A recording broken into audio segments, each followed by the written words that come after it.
안녕하세요. 저는 올해 33살이 된 고민정이라고 합니다. 학창시절에 백일장 대회에서나 글을 써봤을 뿐, 요 정도로 긴 이야기를 써서 다른 분들 앞에 내보이기는 처음이네요. 지금 조금 쑥스러운데요. 그래도 한번 열심히 제 사연을 들려드려 보도록 하겠습니다.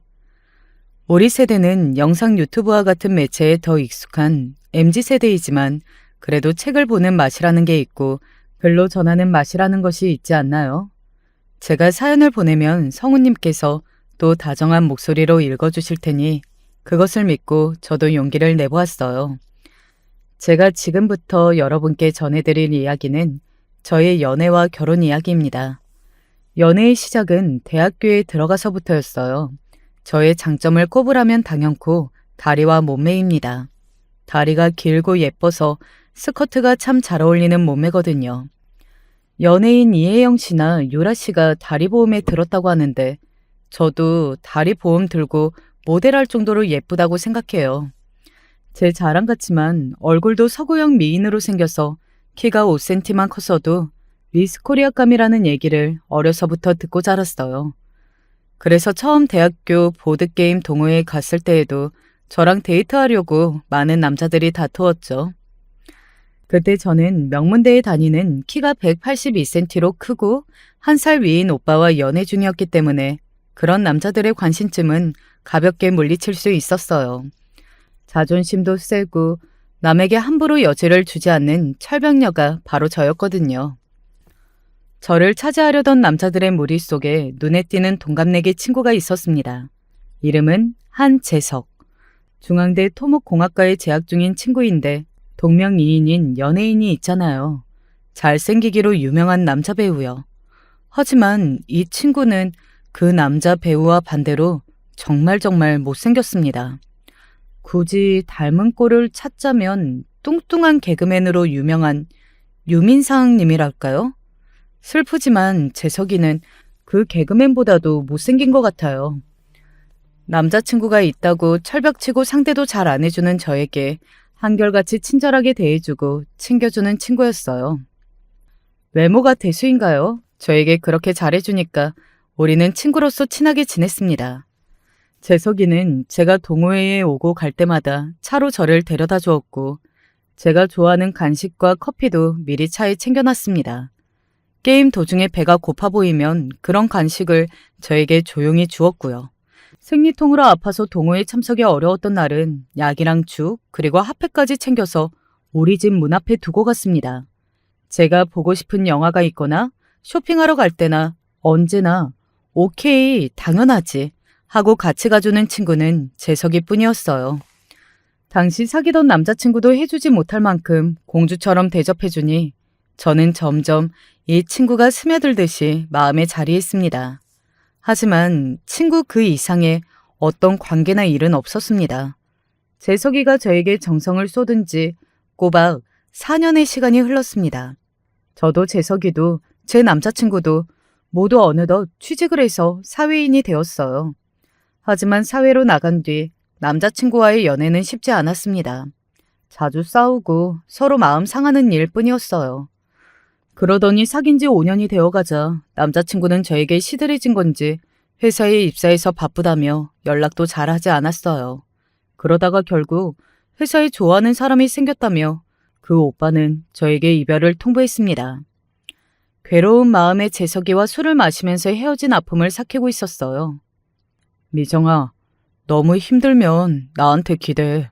난 언제나 네가 무엇을 하든 너의 편이니까 말이야. 재석아, 너는 어떻게 그럴 수 있어? 나는 애인이었던 사람이 차버린 지금 너무너무 아픈데 넌 다른 남자를 만나는 나를 4년 동안 봐줄 수 있는 거야? 널 사랑하니까 난 그럴 수 있어. 네가 나한테 올 때까지 4년이고 5년이고 난 계속 기다릴 수 있는걸? 그렇게 말하고 쑥스럽다는 듯이 웃는 재석이에게 전 그날부터 마음을 뺏겼습니다. 우리는 그날 술김에 처음 키스를 했고 사귀기로 했어요. 남자친구가 된 재석이는 정말 좋은 남자였습니다. 제 취향에 맞춰서 밥을 먹어주고 데이트 코스도 짜주었어요. 생일이나 발렌타인데이, 로즈데이까지 기념일이라는 기념일마다 저에게 선물을 안겨주었어요. 값비싼 물건이나 명품이 아니어도 이렇게 해주는 정성은 제가 감동받기에 충분했습니다.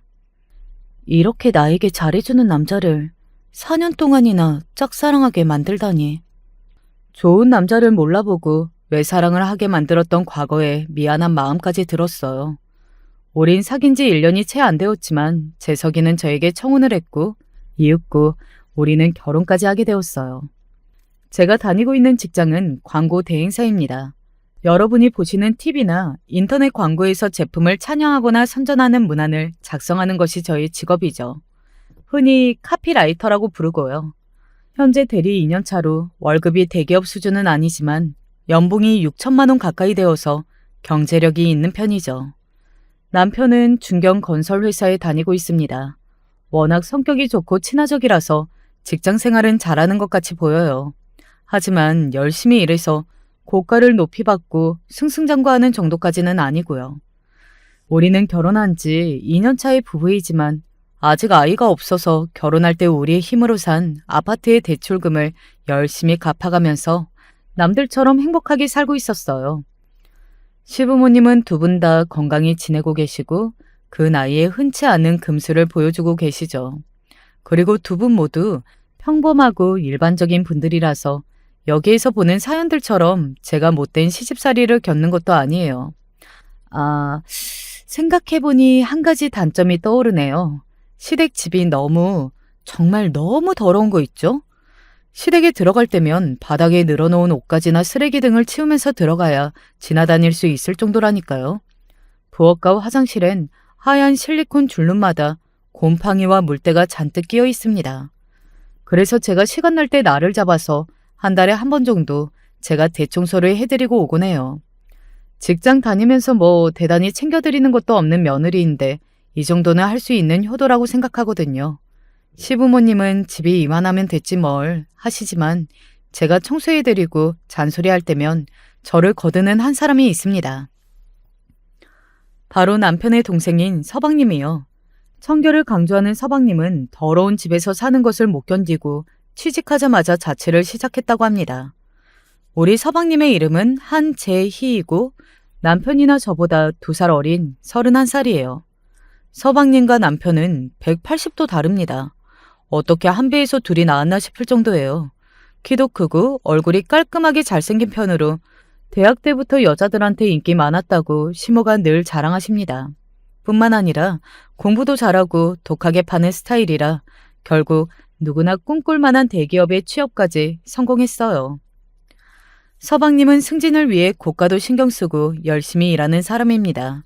대기업 임원까지 달 욕심으로 회사 일에 올인하는 것 같아요. 다만 성격이 좀 까칠하고 매사에 정확한 스타일이랄까요? 자기 말이 항상 옳다고 주장하는 독선적인 면도 갖고 있습니다. 지난 명절에 시댁에서 모였을 때 일화가 생각이 나네요. 서방님은 종종 시부와 정치나 경제에 대한 토론을 벌이곤 하거든요. 시부가 대뜸 유튜브 동영상을 들이대면서 우리나라가 이렇게 위태롭다며 불안감을 조장하는 이야기를 시작하셨어요. 거기에 맞서 서방님도 질 수 없다는 듯 젊은 세대의 정치 철학도 이해해야 한다고 들이받는 거죠. 시부는 전라도 사람들은 죄다 가난하고 먹고 살 게 없어서 서울에 올라왔다 등 뭔가 지역적인 편가르기가 심하고 전라도 사람들을 오해하거나 몰아가는 이야기를 하세요. 그러면 서방님은 이에 반박하죠. 전 서울 사람이지만요. 경상도 사람들은 정치에 관해서 내로남불이에요. 그리고 그 기저에는 우리 경상도는 권력을 잡고 있다는 특권 의식이 있어요. 그간 우리나라의 역대 대통령이 경상도 출신이 많았고 보수당은 자신들의 이권을 강화하기 위해서 지역적 편가르기를 만들어낸 거 아닙니까? 그러니 경상도끼리 뭉쳐야 권력 유지를 도와서 콩고물이라도 떨어진다. 이렇게 같은 출신들끼리 밀고 당겨주니 전라도 지역이 낙후되어 있는 이유는 다 거기에 있는 겁니다. 서방님의 몰아치듯 논리적으로 말하는 통에 늘 토론의 끝은 시부가 2손 2발 들고 알았다 알았어 네 말이 다 맞네 하고 자리를 일어나야 끝이 납니다. 정말 빡빡하고 피곤한 남자일 것 같죠? 그래도 토론에서 이기고 난 뒤에 아싸 하며 짓는 미소가 귀엽다고 생각한 적은 있어요. 이런 서방님이 어떤 여자와 살까 참 궁금했는데요. 의외로 생각보다 일찍, 그러니까 우리가 결혼한 다음 해에 서방님은 결혼을 했어요. 서방님이 신부감으로 데려온 여자는 동갑의 나이로 이름은 이수지, 초등학교 선생님을 하는 여자였어요. 훤칠하고 잘생긴 서방님 옆에 서기에는 다소 부족한 평범한 외모를 가졌지만 밝고 애교가 많은 성격을 가졌죠. 느낌상 여자분이 서방님을 일반적으로 좋아하고 오랫동안 공을 들이다가 결혼에 꼴이 난 것 같은데 우리 남편과 저의 연애 과정과 비슷해 보였죠. 연애 과정이야 어떻든 결혼해서 서로 위해주면서 잘 살면 되잖아요. 동서가 시댁에 들어와서 저와도 별다른 트러블 없이 그럭저럭 잘 지내고 있었습니다. 생일 때면 케이크나 스타벅스 상품권 같은 가벼운 선물을 하며 축하해주는 사이 정도랄까요.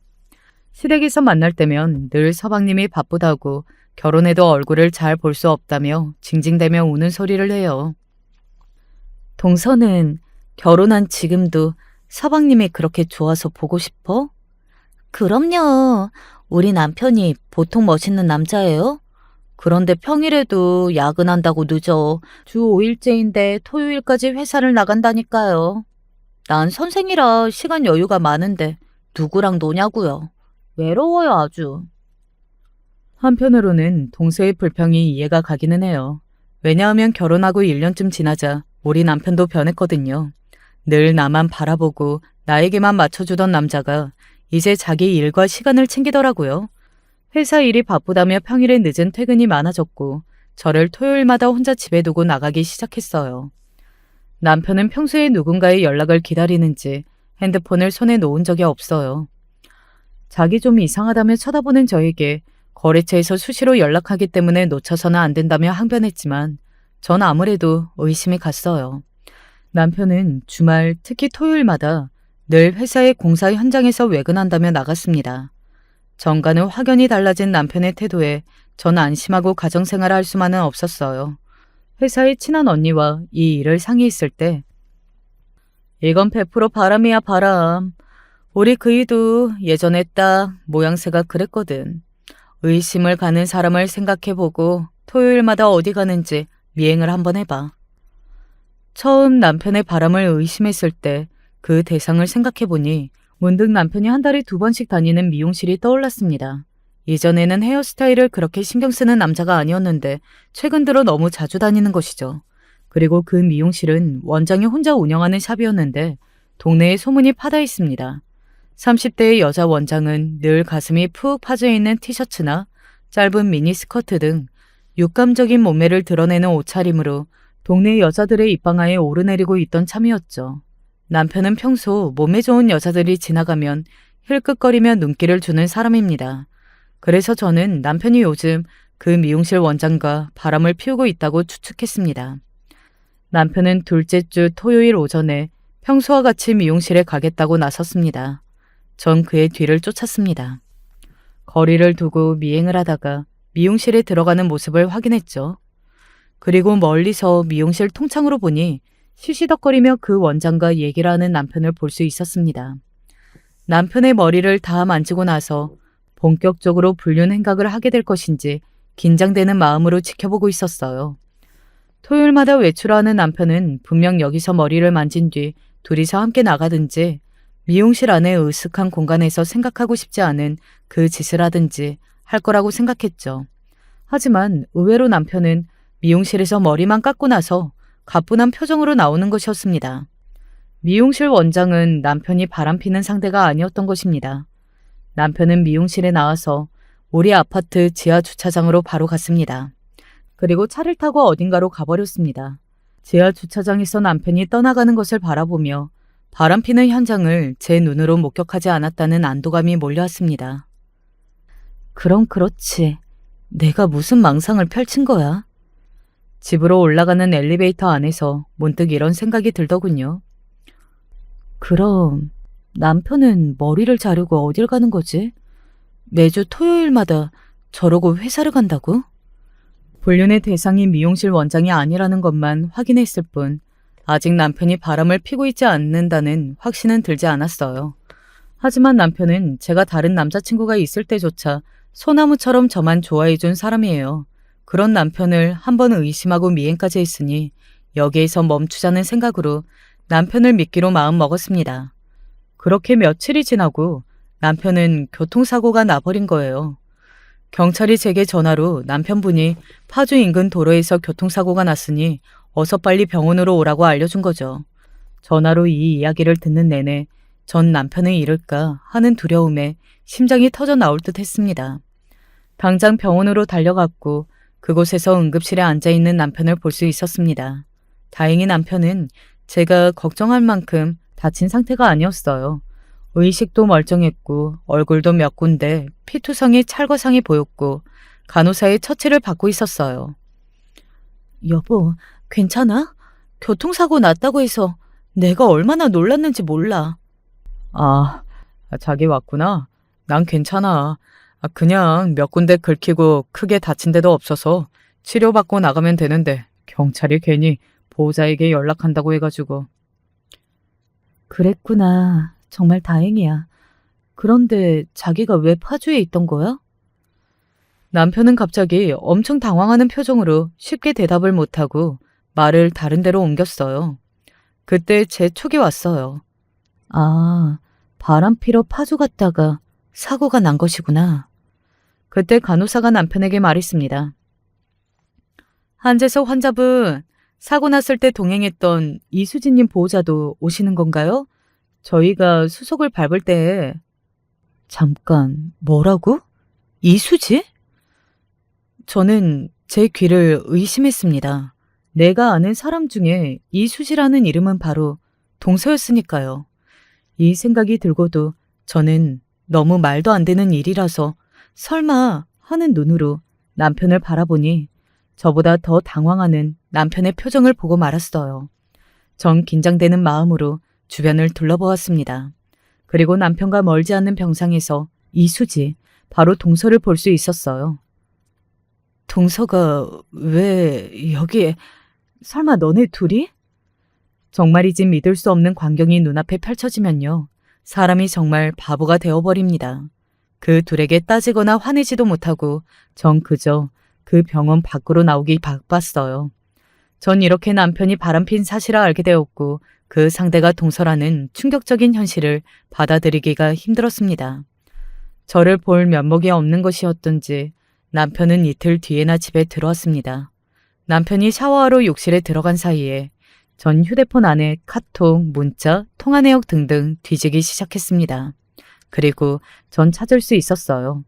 자주 연락하는 여자, 그 불륜녀의 연락처는 제가 알고 있는 동서의 것이 맞았습니다. 거기에서 확인할 수 있는 것은 그뿐만이 아니었습니다. 그 둘은 일주일에 최소 한 번 이상은 만났다는 것. 자기야, 우리 토요일밖에 못 만나는 거야? 일요일에 내가 멋진 데 알아봤는데 거기 드라이브 어때? 나도 자기가 너무 보고 싶지. 그런데 알잖아. 당신 동생이 토요일마다 회사에 가지만 일요일은 집에서 쉰다고.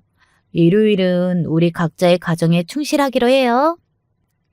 이들의 대화를 보고 나니 전 더 화가 나서 미칠 것만 같았어요. 씻고 나온 남편을 불러앉히고 우린 처음으로 남편의 불륜에 대해 진지하게 대화를 나누기 시작했어요. 남편은 체념하듯이 손으로 이마를 쓰다듬었습니다. 그리고 뻔뻔스럽게도 자신들의 러브스토리를 저에게 얘기하기 시작했어요. 사실대로 말하자면 그 둘은 결혼하면서 알게 된 사이가 아니었습니다. 대학교 1학년 때 미팅에서 만나서 사귀었던 옛 연인이었던 거예요. 서방님이 상견례 자리에서 동서를 데리고 왔을 때 남편은 놀라서 까무라칠 뻔했답니다. 동서는 처음에는 당황했지만 금세 아무렇지 않은 척 시아주버님 하면서 남편에게 처음 본 척 연기를 능청하게 잘했대요. 그래서 남편은 동서가 화장실에 가는 틈을 타서 식구들 몰래 따라가서 둘만의 이야기를 했다고 합니다. 수지, 네가 왜 여기 있는 거야? 난 이 결혼 허락 못한다. 너를 어떻게 내 동생의 아내로 받아들일 수 있겠니? 우리가 얼마나 사랑했고 또 내가 어떤 마음으로 널 단념했는지 잊었니? 재숙 오빠, 받아들여야 해. 나 제이 씨 사랑한단 말이야. 결혼해야 해요. 오빠만 모른 척 눈 감아줘요.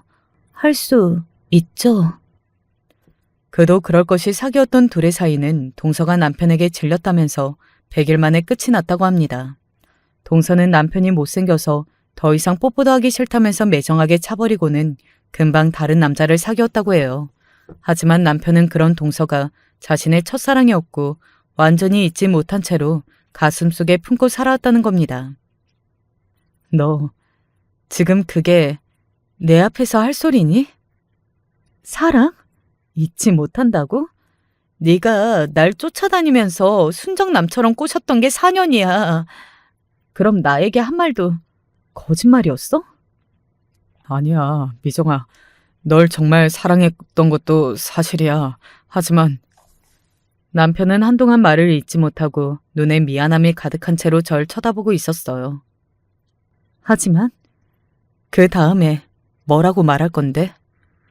너를 많이 사랑했고 결혼한 것은 내 진심이었지만 나중에 수지를 다시 만나고 나서야 난 깨달았어. 내가 정말 사랑하는 건 수지뿐이라고. 너를 너무 좋아하지만 어쩔 수가 없어, 미정아. 정말 이런 얘기까지 듣게 될 줄은 몰랐습니다. 사람이 너무 미우면 때릴 힘도 안 솟더라고요. 머리를 잡아뜯고 얼굴을 핥히고 발로 배를 차고 싶을 만큼 제 앞에 있는 남편이 미워 죽겠는데 오히려 몸에서 힘이 빠져나가는 듯한 기분으로 바보같이 있었을 뿐입니다. 눈앞이 캄캄하고 가슴에서는 열불이 나고 머리는 멍해진 채로 며칠이 지났는지 모르겠습니다. 여러분, 저는 이혼해야 하는 걸까요? 결혼한 지 2년밖에 안 된 제 나이 고작 33이었습니다. 주변에 이혼한 친구가 없는 것도 아니에요. 제가 직장이 없어서 경제적으로 남편에게 빌붙어 있어야 하는 처지도 아니고요. 그런데 왜 저는 저 못생긴 놈에게 바로 이혼하자고 속 시원하게 얘기하지를 못하는 걸까요? 전 제가 이렇게 멍충이 천지인지 처음 알았습니다. 그리고 왜 이 일을 우리 부부만 알아야죠? 남편과 쿵짝이 맞아 바람난 그 여자, 동서. 동서도 제가 모든 사실을 알고 있다는 것을 알아야 했습니다. 그 주의 토요일, 남편은 여느 때와 똑같이 동서를 만나러 나섰습니다. 저는 남편의 차를 쫓아서 그 뒤를 밟았습니다. 그리고 동서네 집 근처에 세운 남편의 차로 걸어오는 동서의 앞을 저는 빠르게 막아섰습니다. 아, 깜짝이야. 아니, 형님. 형님이 어떻게 여기에... 동서는 저를 보고는 너무나 놀라서 뒷걸음질 치고 있었습니다. 그때 당황한 남편도 차에서 내려서 우리 옆에 섰습니다. 다 알고 왔으니까 이상한 변명 같은 거 할 생각 마라. 집에 서방님 계셔? 없으면 들어가서 얘기 좀 해, 셋이서. 서방님은 오늘도 회사 일로 출근해서 동서네 집은 비어 있었습니다. 동서, 너는 이 일을 어떻게 생각하니? 남편이 말하듯이 너희들 불륜이 아니라 사랑인 거니? 너희들 못 끝내겠어? 너무 미안해요, 형님. 정말 이렇게 될 줄은 모르고. 나도 미쳤지. 동서는 제 앞에 서 있는 것만으로도 당황스럽고 무섭다는 듯이 울먹거렸습니다. 여보, 미정아, 나랑 얘기하자, 응? 수지는 마음이 여리네요. 지금도 당황해서 말도 못하잖아. 지금 아내인 내 앞에서 불륜녀를 챙겨주고 있는 거야? 너네들한테 물건이라도 던지고 악을 써야겠어? 난 지금 썩어 들어가는 속을 간신히 이성으로 부여잡고 얘기하고 있는 거야. 남편, 너랑 할 얘기가 아니니까 잠잠고 있거나 아니면 여기서 나가버려. 남편은 제 눈에서 도끼를 보았는지 가만히 있었습니다. 정말 죄송해요. 시아주버님이랑 바람 피우는 거 저 그만둘게요. 한 번만 봐주세요, 형님. 동서의 말에 놀란 것은 저보다 남편이었습니다. 동서의 말에 배신감을 느끼고 작은 눈이 최대로 커진 채로 동서를 노려봤으니까요. 수지야, 너 지금 무슨 말이야? 나는 정말 널 사랑해. 그냥 바람 아니었단 말이야. 너는 나 사랑하는 게 아니야? 사랑이라니? 난 우리 남편을 떠날 마음이 없어. 그냥 오빠랑 옛 추억에 젖어서 몇 번 만났고 오빠가 들이대서 싫지 않은 마음으로 만난 것뿐이야. 바쁜 남편 때문에 외롭던 차에 만난 섹스 파트너 정도? 오빠도 정신 차리고 형님한테 싹싹 빌고 가정으로 돌아가. 형님, 정말 미안해요. 제가 다른 방식으로 살면서 갚을 테니까 없던 일로 덮어만 주세요. 저 남편하고 이혼하면 안 돼요. 동서는 제 앞에서 이렇게 말하면서 우는 겁니다. 전혀 예상했던 반응과 달라서 저는 기가 찼고 남편은 얼굴이 불그락 푸르락해져서 나가버렸습니다. 집에 돌아오면서 저는 이 상황을 어떻게 받아들여야 할지 더 혼란스러웠습니다. 그러니까 남편에게는 동서가 진짜 사랑이고 동서에게 남편은 그냥 섹스 파트너였다네요. 남편이 동서의 진심을 알고 너무 당황하고 화를 내는 모습을 보니 고소했습니다. 서방님이 회사에서 잘 나가는 셀러리맨의 신하라고 할 수도 있어서 동서는 그런 능력남을 아마 놓치고 싶지 않은 속셈인가 봐요. 그에 비해 내 남편은 그저 다달이 벌어다주는 돈이 새우 330만 원인 평범한 남편입니다. 하지만 곧바로 든 생각에 제 자존심은 바닥을 쳤고 너무 억울한 나머지 차의 핸들에 고개를 받고 미친년처럼 울부짖었어요. 저를 더 바닥으로 내모는 것은 바로 남편이 동서를 더 좋아한다는 사실입니다. 그 남자가 저를 짝사랑하고 연애했을 적 모습을 기억하면 지금 동서에 대해 똑같이 굴고 있는 거예요. 저 따위 남편을 마지막 사랑이라고 내 반쪽이라고 생각하고 살았다니. 그래도 동서가 자기 입으로 끝내자고 했으니 남편이 이제 가정으로 돌아오겠다고 생각했어요. 하지만 그것은 저의 착각이었습니다. 어디, 그래. 바다까지 가보자. 전 이렇게 마음을 먹고 그 둘에게 복수하고 싶었어요. 동서는 초등학교 선생님이거든요. 전 이 일을 이용하려고 했습니다. 동서가 재직 중인 상암동의 한 초등학교 홈페이지 게시판에 글을 올렸습니다. 이수지 선생은 자기 남편의 친형과 바람난 부도덕한 파렴치한입니다. 라는 제목의 짧은 글로 동서의 불륜을 고발했습니다. 제가 썼던 글은 짧았지만 그 파장은 어마어마했습니다. 그 글의 조회수는 100, 1000, 나중에는 1만 회를 넘었습니다. 학교에서 관련된 사람들 수가 기껏해야 1000명 정도일 텐데 아마 외부에까지 소문이 퍼져서 보고 간 것 같아요. 그리고 학부모님들의 민원이 초등학교에 비판쳤습니다. 당연한 결과가 아닐까요? 우리 애가 저렇게 가족관계인 사람과 바람을 핀 선생 아래에 있다니. 그걸 어떻게 두고 보겠어요. 당장 그만두게 하죠. 학교장은 학교 홈페이지에 공지글을 올렸습니다. 게시글에 대해 조사 중이니 그때까지 차분히 기다려 주십시오. 게시글 작성자가 사실이 아닌 이야기를 작성하셨다면 법적인 조치가 가해질 것이라는 경고까지 덧붙였습니다. 저는 회사에 휴가를 내고서 바로 그 학교 교장실에 찾아갔습니다. 아니, 당신이 그 게시글에 쓰신 분이 맞다는 말입니까?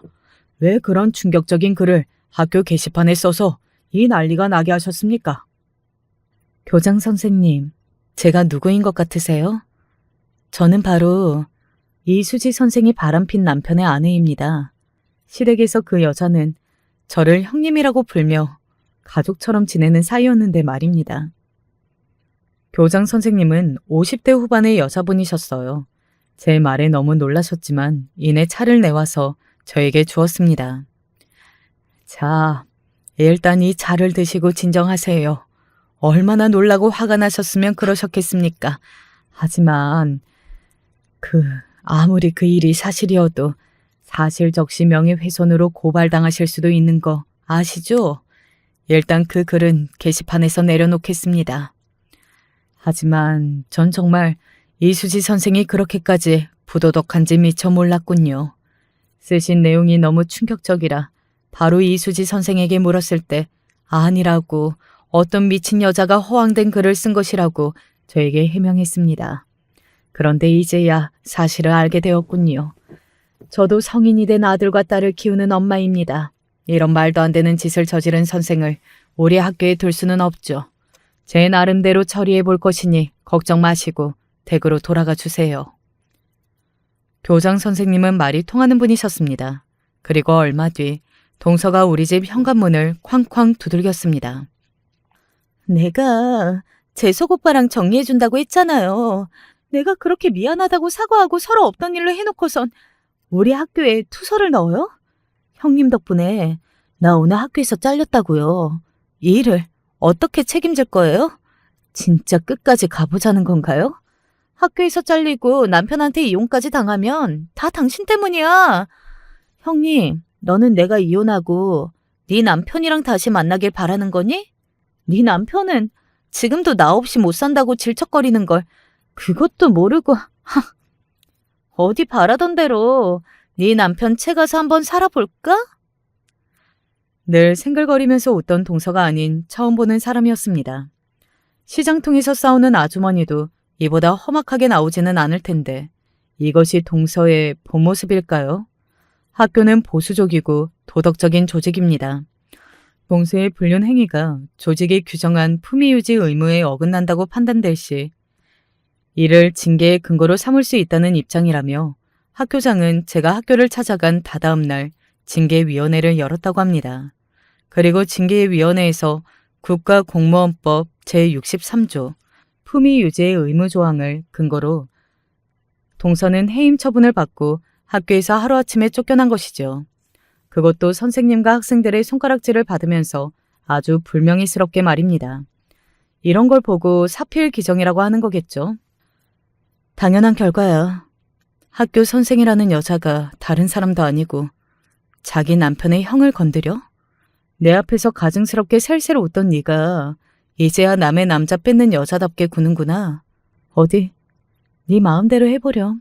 나도 남의 남편 한번 뺏어볼까 싶은 마음이 드네. 누가 봐도 내가 동서보다 예쁘게 생겼잖아. 이렇게 마음에도 없는 말을 화가 나서 마구 내뱉고 말았어요. 동서는 저를 죽일 듯이 노려보고는 현관 밖으로 나갔습니다. 전 이날까지 평범하게 사랑하고 연애해온 여자였습니다. 하지만 제가 뱉은 말처럼 정말 그렇게 해볼까 싶은 마음이 들었습니다. 저에게 상처 준 동서와 남편에게 복수를 이것으로 끝내고 싶지가 않았어요. 저도 정말 못된 여자입니다. 아무 잘못 없는 우리 서방님까지 이 시궁창에 끌어들였으니까요.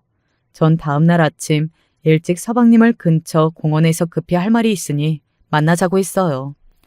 서방님에게 단도직입적으로 동서가 자기 형과 짐승처럼 뒹굴었던 사이라는 사실을 털어놓았습니다.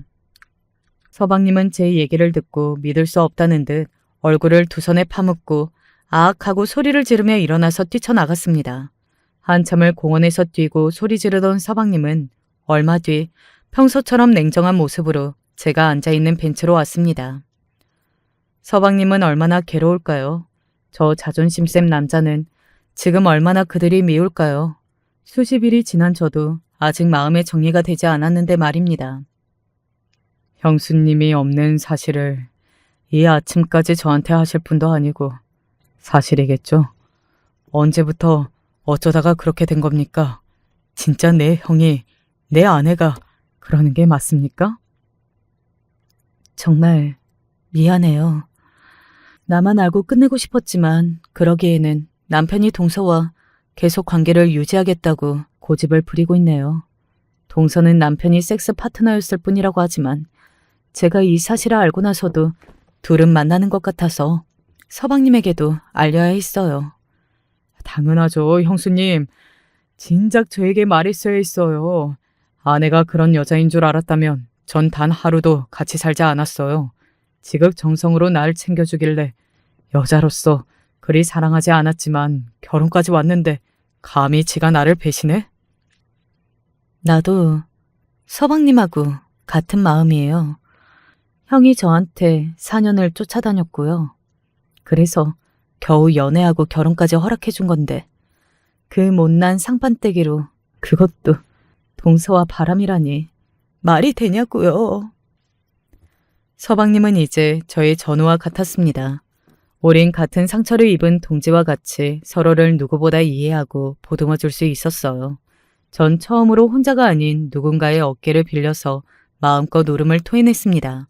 그리고 서방님도 그런 저를 안고 눈물을 흘렸습니다. 서방님에게는 미안하지만 저와 같은 입장으로 싸워주는 친구가 생긴 것 같아서 든든하고 덜 외로웠습니다. 그날 처음으로 밤에 깨지 않고 쭉 잘 수 있었던 것 같아요.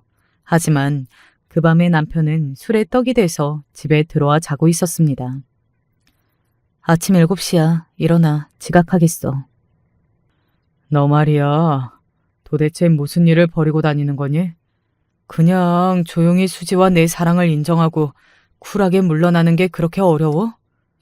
지난주에 수지가 다니는 학교에 불륜을 폭로하고 수지가 해임됐다는데 진짜 네 짓이야?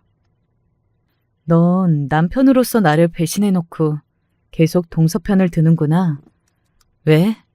이제 난 아내로서 존중하지도 않을 거야? 나랑 이혼할 거니? 이혼? 네가 원한다면 그렇게 하자. 수지가 내 동생이랑 헤어질 수 없다고 하면서 나도 당신이랑 헤어지지 말고 이대로 살자고 해서 진짜 미쳐버리겠단 말이야. 정말 한재석, 너 미쳤구나. 네가 어떻게 나한테 이래? 이혼? 그래, 우리 이혼하자. 근데 그거 알아? 이제 당신 동생도 알게 되었다고. 동서 뜻대로는 안 돼. 뭐? 내 동생도 이 일을 알게 되었다고? 남편은 너무 놀라서 동생에게 전화를 걸고 급히 밖으로 나갔습니다. 아무래도 이제 진짜 이혼해야 할 때가 온 것 같습니다. 제가 당당하게 이혼하자고 먼저 말하지 못한 게 등신 같았어요. 남편이라는 작자는 바람이 들통난 지금도 아내인 제 심정은 무시한 채로 계속 저 불륜녀마 걱정하고 신경 쓰고 있으니까 말이에요. 다음날 저녁에 서방님은 잔뜩 술에 취한 채로 저에게 전화를 걸었습니다. 형수님, 지금 내가 속 터놓고 얘기할 때가 형수님밖에 없네요. 나 죽을 것 같이 괴로워요. 배신감 때문에 회사에서 일도 손에 안 잡혀요. 서방님은 저에게 얘기를 듣고 간 날 바로 동생에게 너와 살 이유가 없다면서 이혼해달라고 했습니다. 그 똑부러진 성격만큼이나 너무나 일찍 이 상황을 받아들이고 행동을 취하니까 저는 좀 어안이 벙벙해지기도 하고 쿨해 보이기까지 했습니다.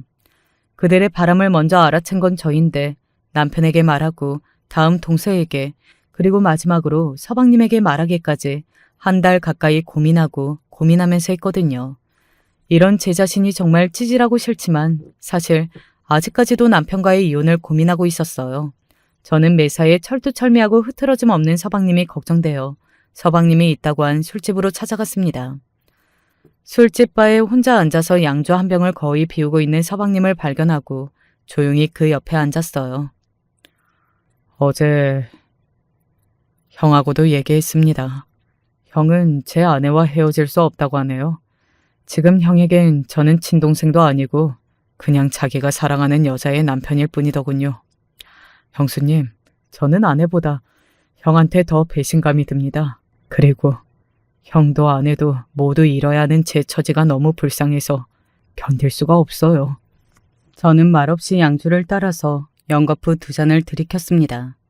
오랜만에 마신 양주로 식도가 타고 타들어가는 기분을 느끼면서 말했어요. 알죠? 너무나요. 이제 남편에게 서방님과 난 안중에도 없고 동서만 걱정하고 생각하면서 결국 어제 저한테 그러더군요. 저와 이혼하고 동서를 택하겠다고.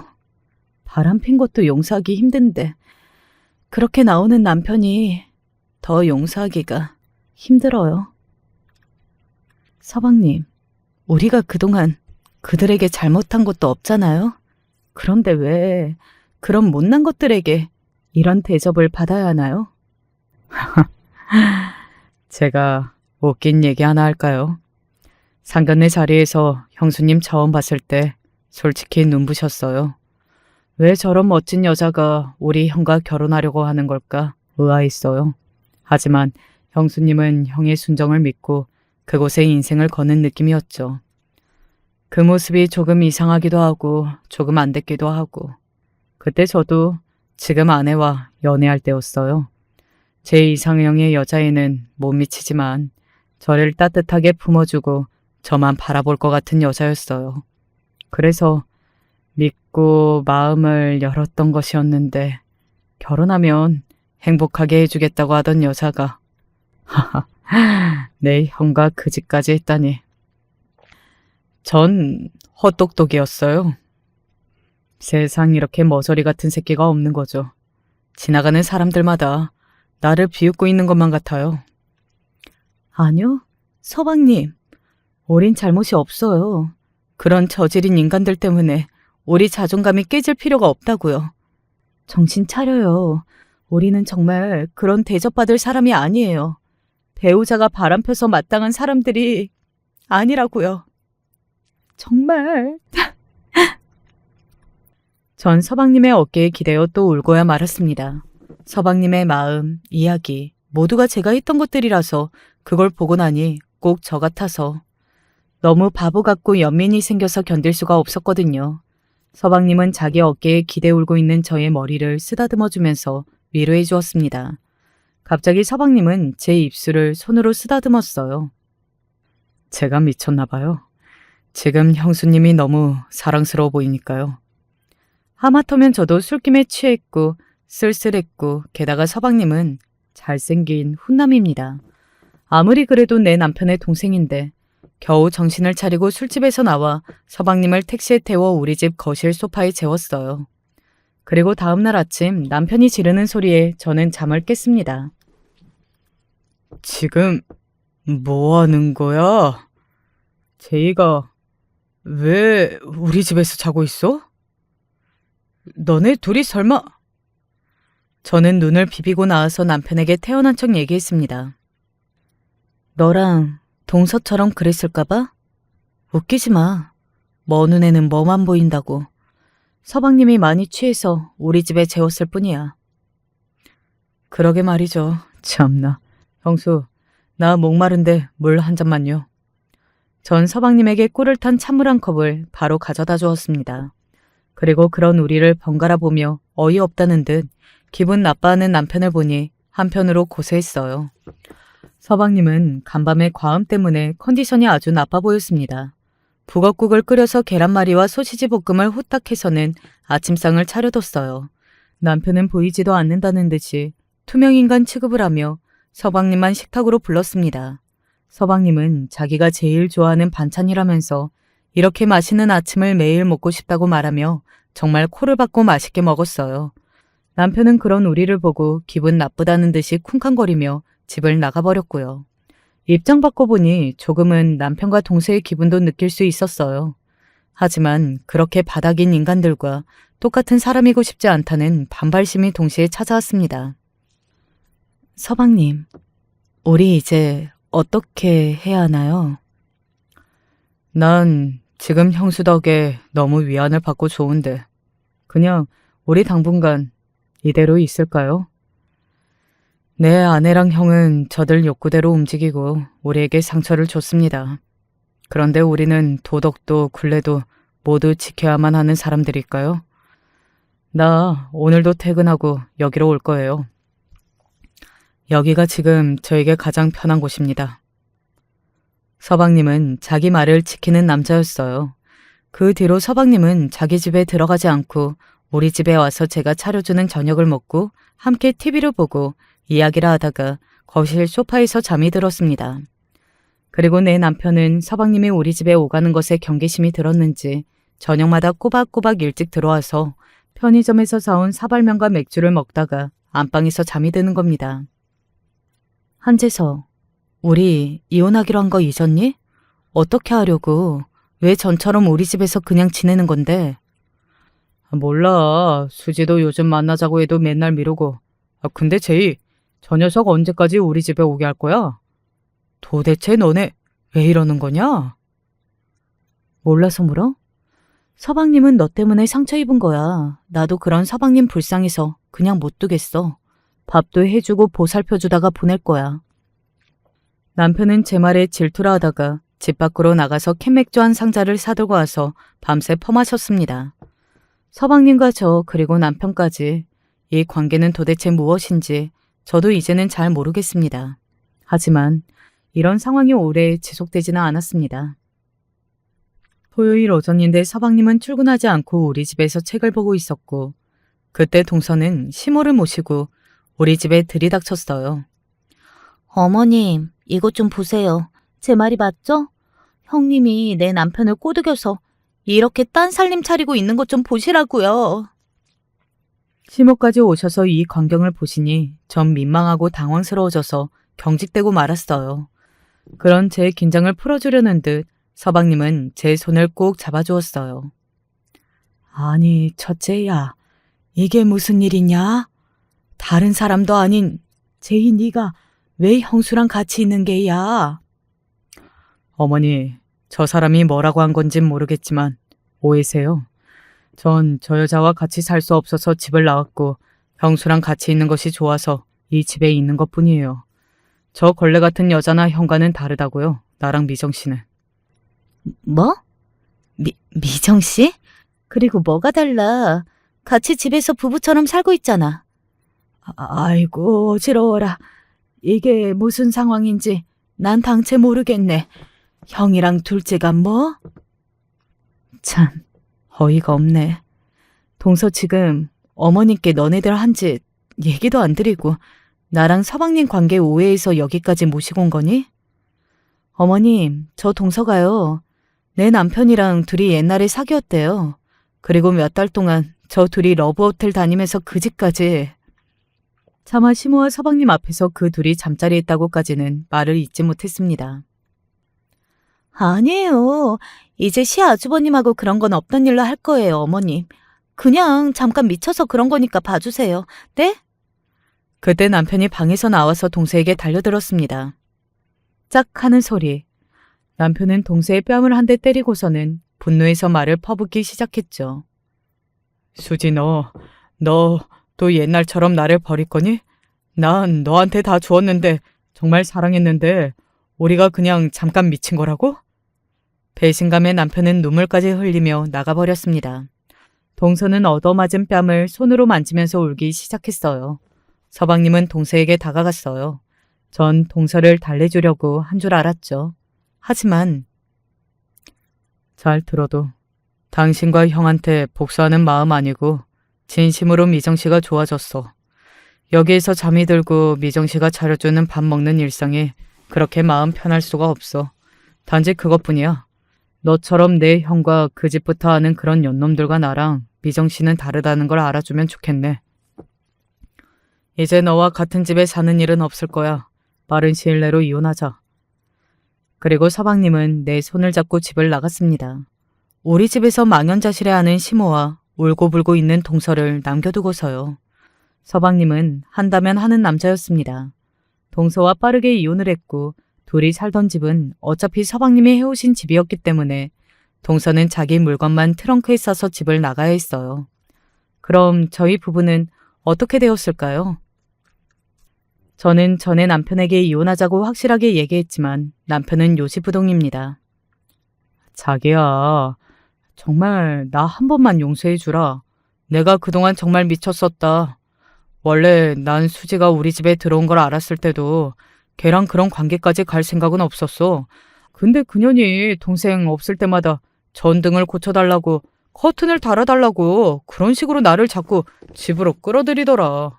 그렇게 자주 드나들다가 술을 한잔하고 어쩌다 그렇게까지 가게 된 거야. 그때는 철없이 첫사랑을 이렇게 다시 만나서 찾는 거라고 착각했지만 정신 차리고 보니 그녀는 그냥 남자가 고파서 나를 찾았던 거였어. 바보같이 그때 왜 나는 몰랐을까.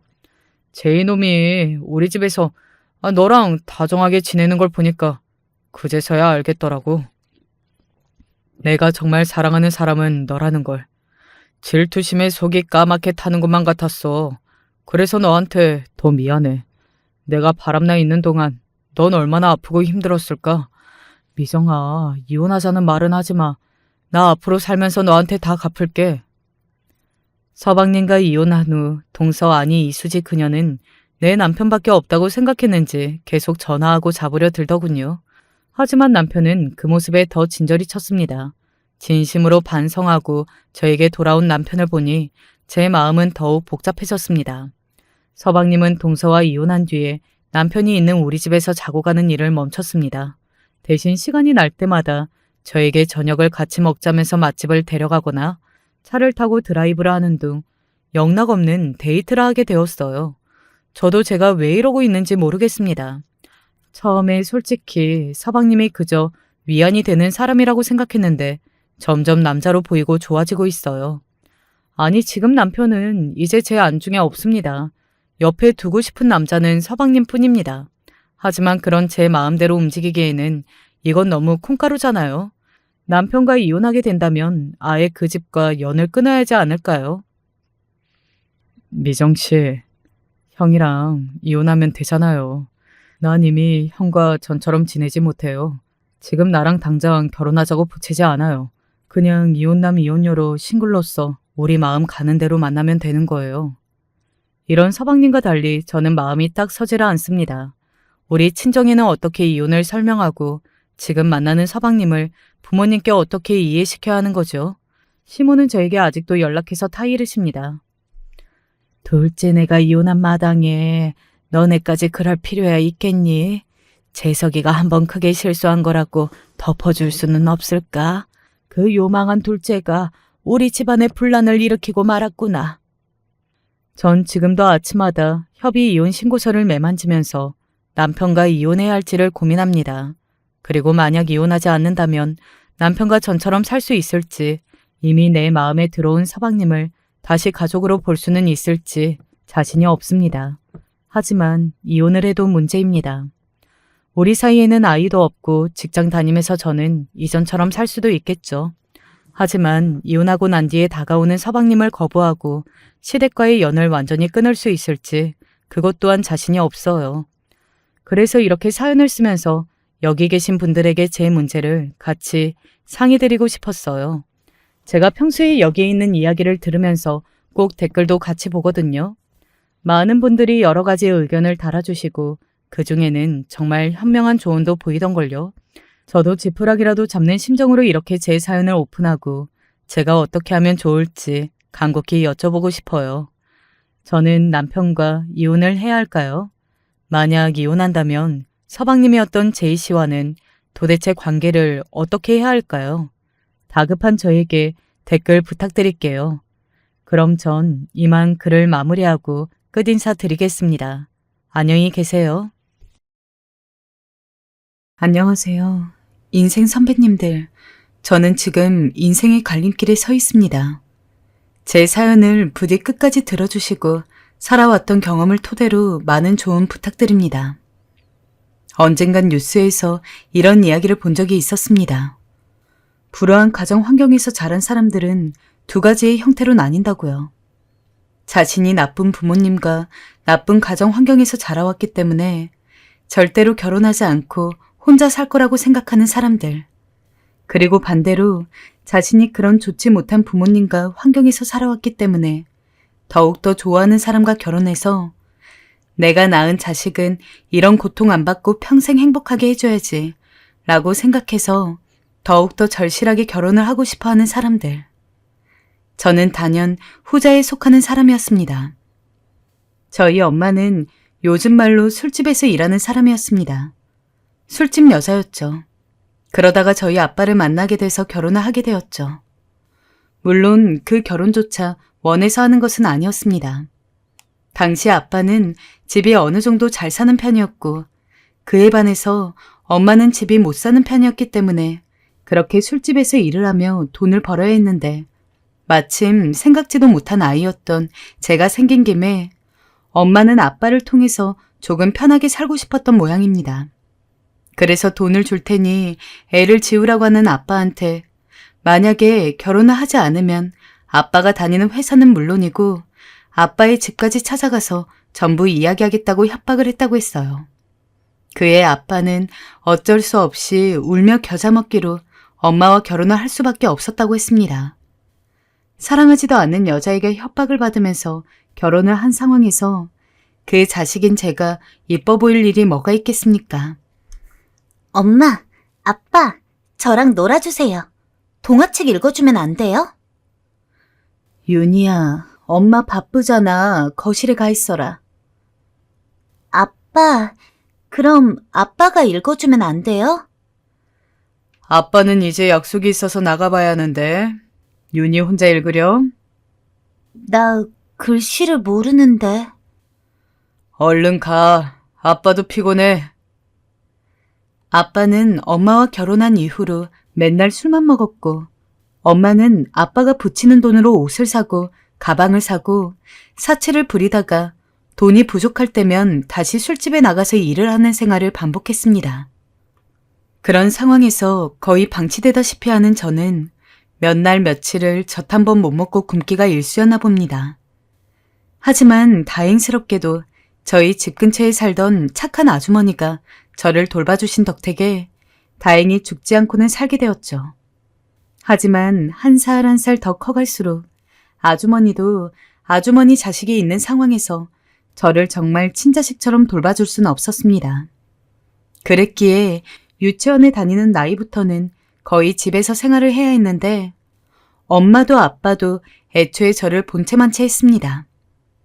설마 엄마와 아빠가 저를 미워할 거라고는 아직 생각하지 못했던 어렸을 때 저에게 냉랭한 엄마와 아빠에게 다가가서 놀아달라고 이야기를 하기도 하고 밥을 달라고 말한 적도 있었습니다. 하지만 그럴 때마다 엄마와 아빠는 큰 소리를 치면서 늘 저를 외면했습니다. 그런 행동이 반복되다 보니까 알겠더라고요. 제가 엄마 아빠의 사랑을 받지 못한다는 것을요.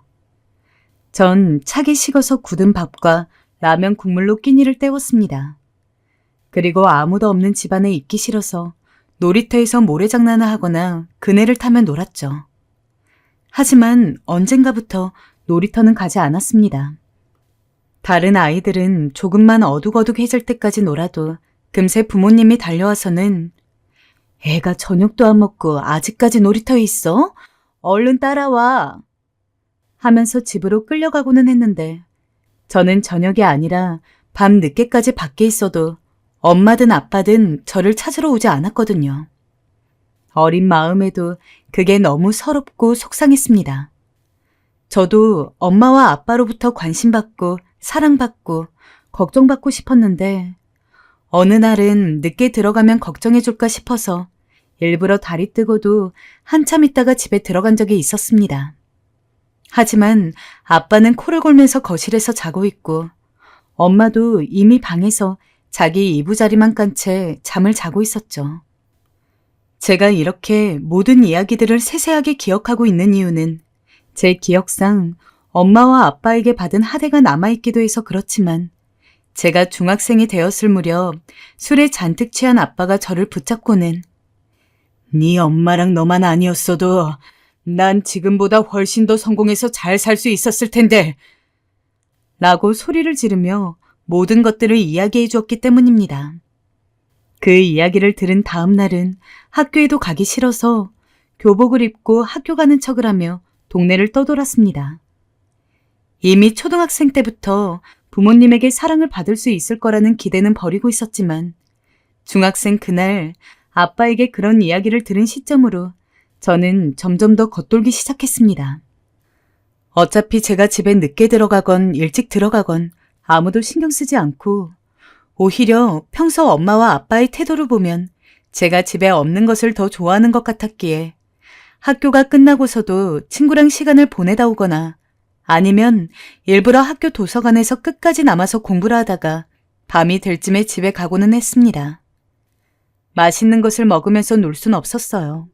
돈이 없었으니까요.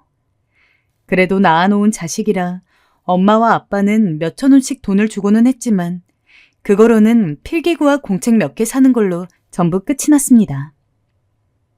뭐? 아니 어린 게 벌써부터 무슨 돈을 쓸 데가 있다고 돈을 달랬니?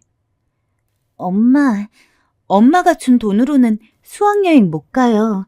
돈이 더 필요해요. 수학여행? 그거 꼭 가야 하니? 못하러 가. 그냥 공부나 하지. 정 가고 싶으면 네 아빠한테 가서 달라 해라. 아빠는 안 줄 텐데. 언제는 한번 학교 수학여행 비용이 모자라서 계속 고민하다가 처음으로 엄마와 아빠에게 돈을 달라고 했지만 오히려 욕만 잔뜩 먹은 기억도 있습니다. 결국 저는 돈을 받기는커녕 고대하던 수학여행도 가지 못했습니다. 그런 상황이 있었는데 어떻게 친구들이랑 맛있는 거 먹게 돈 달라는 이야기를 하겠습니까? 그나마 다행히 함께 놀던 친구들이 착해서 같이 시간을 보낼 수 있는 곳은 학교가 전부였음에도 불구하고 다들 저에게 정말 친절하게 대해주었습니다. 만약에 친구들까지 별로 좋지 않았다면 정말 완전히 탈선을 해서 나쁜 길로 빠졌을 것 같습니다. 고등학교는 가지 않았습니다. 속편하게 학교에서 공부를 할 수가 없었기 때문입니다. 더 이상 엄마와 아빠와 살고 있는 집에 있기 싫었고 저도 제 스스로 돈을 벌어서 혼자 독립을 하고 싶었습니다. 엄마와 아빠는 제가 고등학교에 가는지 안 가는지 관심도 없었기에 저는 그냥 아무런 말도 없이 주변을 돌아다니며 일자리를 찾았습니다. 하지만 이제 끼케야 17살이 된 여자애가 할 수 있는 일이 별로 없더라고요. 그러다가 평소 저희 집 사정을 다 알고 있던 가게 아주머니가 마침 아르바이트생이 곧 그만둔다며 저에게 알바를 해보지 않겠냐고 권유를 했어요. 덕분에 어떻게 해야 할지 막막한 상황에서 저도 제 스스로 돈을 벌 수 있었죠. 아이고, 아르바이트가 처음인데 어쩜 이렇게 싹싹하게 잘해? 내가 그때 우리 윤희한테 이야기해보길 잘했네. 가게 아주머니는 정말 좋은 분이셨습니다. 한평생 엄마와 아빠에게도 들어보지 못했던 칭찬을 아주머니에게는 수없이 들을 수 있었습니다. 아르바이트 시간은 아침 10시부터 오후 3시까지였지만 아주머니가 몸이 안 좋으셔서 조금 힘들어하시면 아르바이트 비용과 상관없이 원래 정해져 있던 시간보다 훨씬 더 늦게까지 일을 하기도 했죠. 윤희한텐 내가 너무 고맙네. 돈도 많이 못 챙겨주는데 나 때문에 늦게까지 일해주고 말이야. 아니에요. 어차피 집에 가봤자 할 일도 없고요. 전 집보다 여기 있는 게 더 편해요. 사실 빨리 가면 갈수록 엄마와 아빠를 더 많이 봐야 했으니 가게에 남아있는 거였어요. 아주머니는 그런 제 속사정은 모르셨지만 제게 먹을 것도 챙겨주고 어떤 때는 아르바이트 비용을 더 넣어주시기도 했습니다. 제가 생각보다 빠른 시간 내에 집을 떠날 준비를 할 수 있었던 것은 정말 그 가게 아주머니 덕분입니다. 아주머니, 저 다음 달까지만 일을 하고 그만둬야 할 것 같아요.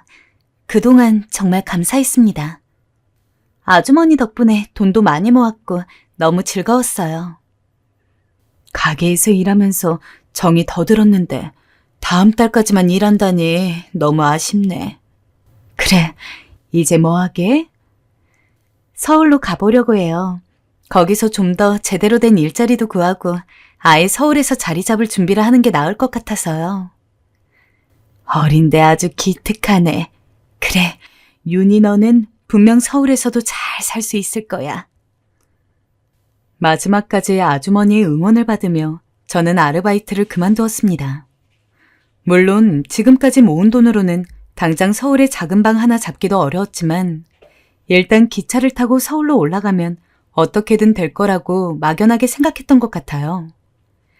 이것저것 하나하나 따져보면서 정말 사정이 괜찮아질 때까지 이곳에 있기에는 더 이상 하루라도 엄마와 아빠와 같이 있고 싶지 않았습니다. 서울로 가기 전날 미리 엄마 아빠 몰래 짐을 싸두고 두 분이 잠들기를 기다렸습니다. 그리고 편지까지 써놓았죠. 엄마, 아빠, 저는 이제 서울로 올라갑니다. 오늘 이후로 저와 엄마 아빠의 연은 더 이상 없는 거예요. 그러니까 제 생각할 필요 없고 저도 엄마 아빠 생각 안 할 겁니다. 건강하게 지내세요. 미리 엄마 아빠에게 이야기하지 않은 이유는 하나였습니다. 제가 돈을 모아둔 걸 알고 있으면 돈을 달라고 할 것 같아서였죠. 그래서 두 분이 잠들었을 때 캐리어를 한 품에 가득 안고 조용히 신발을 신은 채 집을 나섰어요. 이제 다시는 돌아오지 않을 그 집을 말이죠.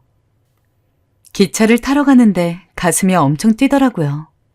이렇게까지 멀리 가보는 것은 난생 처음이었고 심지어 아예 집을 떠나는 거다 보니까 이제 정말 나 혼자서 잘 살아야 된다는 그런 무게감도 있었고, 뭐 한편으로는 아예 새로운 환경에 가는 거다 보니까 그곳에서 어떤 일이 있을지에 대한 긍정적인 기대감도 있었습니다. 그러나 현실은 가혹했죠. 예상했던 대로 제 몸 하나 누일 곳을 찾기가 어려웠습니다. 그래서 한동안은 모텔을 전전하며 며칠씩 숙박을 하는 수밖에 없었어요. 그래도 부모님과 더 이상 살지 않아도 된다는 기쁨에 그 정도 힘든 건 버틸 수 있었습니다. 게다가 고등학생이기 때문에 일자리가 없다는 건 고향과 비슷했지만 기본적으로 서울에 있는 일자리 개수 자체가 고향과는 비교도 할 수 없을 정도로 많았기에 저는 생각보다 쉽게 나이와 상관없는 아르바이트 자리를 구할 수 있었습니다. 심지어 시급도 더 좋았죠. 그렇게 성인이 될 때까지 거의 2년간 온갖 아르바이트란 아르바이트는 다 해봤습니다. 어떤 때는 아르바이트마다 너무 짧은 시간씩만 구해서 하루에 아르바이트만 5개를 한 적도 있을 정도였습니다. 이게 한 곳에서 9시간씩 근무하는 거랑 5곳을 돌아다니면서 9시간씩 근무하는 거는 하늘과 땅 차이거든요. 진짜 체력적으로 너무너무 힘들었던 시기였습니다. 윤희 씨 괜찮아? 요즘 너무 얼굴이 상했는데 일을 무리해서 하는 거 아닌가? 아니에요. 괜찮습니다. 이거 옮기면 되죠? 그때 제가 제일 많이 했던 말은 괜찮습니다였어요. 괜찮지 않은 시기였지만 그 말을 하면서 버티었던 시기였거든요. 그래도 다행히 20살이 되고서는 아르바이트를 하면서 작은 회사에 이력서를 넣거나 했는데 제가 이력서에 그동안 했던 아르바이트 경험을 쭉 나열해 놓은 것을 독특하다고 여긴 한 회사에서 연락이 왔더라고요. 윤희 씨, 오늘 3시 면접 가능한가요? 네, 가능합니다. 갑작스런 연락에 정말 떨리는 마음으로 그 회사에서 면접을 보게 되었고 최선을 다해 저란 사람을 보여주려 했던 것 같아요. 결국 최종적으로 합격을 해서 직장인이 될 수 있었습니다. 윤희 씨는 연애 안 해? 연애요? 전 그냥 돈 버는 게 더 좋아서요. 그래? 거참 특이하네. 얼굴도 이쁘장하게 생기고 나이도 젊은데. 이럴 때 아니면 언제 만나? 젊을 때 만나봐야지. 사실상 중학교 때 있었던 친구들을 제외하고 회사 사람들은 제 인생에서 처음으로 쌓는 인간관계라고 해도 과언이 아니었습니다. 다행히 다들 좋은 사람들만 있어서 업무 관련해서 실수를 해도 늘 사근사근 알려줬고 퇴근 후 직원들끼리 맥주라도 한잔하는 날이면 꼭 저를 챙길 정도로 잘 대해줬습니다. 그런 회사 사람들에게 가장 많이 들어본 질문이 연애는 안 하냐는 이야기였어요. 윤희 씨는 연애 안 해? 혹시 비혼주의 그런 건 아니지? 저번에 보니까 소개도 잘 안 받는 것 같던데. 저 아직 돈 버는 게 더 좋아서요. 아무래도 연애하고 그러면 돈이 많이 깨지잖아요. 그건 그렇지. 그래도 어릴 때 연애해야 좋은 사람도 알아보는 눈이 생기는 건데. 그런데 그렇게 하도 연애 이야기를 많이 듣다 보니까 전염이 된 건지 뭔지 괜히 연애가 하고 싶어지더라고요. 그리고 평소에는 느끼지 못했던 외로움도 느끼게 되었고요. 저녁에 퇴근하고 차게 식은 바닥에 불이 꺼져 있는 방 안에 들어서면 뭐라고 표현할 수 없는 공허함이 밀려왔습니다. 보호소에서 버려진 개를 입양해서 기를까 하고 생각을 해봤지만 제 벌이도 넉넉지 않고 무엇보다도 제가 회사에 가 있는 사이 혼자서 방에 있어야 할 강아지가 너무 불쌍해서 키우지도 못했죠. 아무리 제가 외롭다지만 제 외로움으로 다른 생명을 힘들게 할 수는 없었으니까요. 회사 사람들과 저녁 시간마다 어울리고 있어도 사실 아무래도 직장에서 만났다 보니까 정말 친구 같은 느낌은 아니거든요. 근데 서울에 와서는 변변찮은 친구 하나 없어서 주말 같은 때 편하게 불러서 커피 한잔 할 사람도 없었으니 외로움이 정말 극에 달했습니다. 당시 회사에서 2살 위 친하게 지내던 직원이 한 명 있었는데 언젠가 너무 힘들어서 이런 대략적인 고민들을 털어놓기도 했었습니다.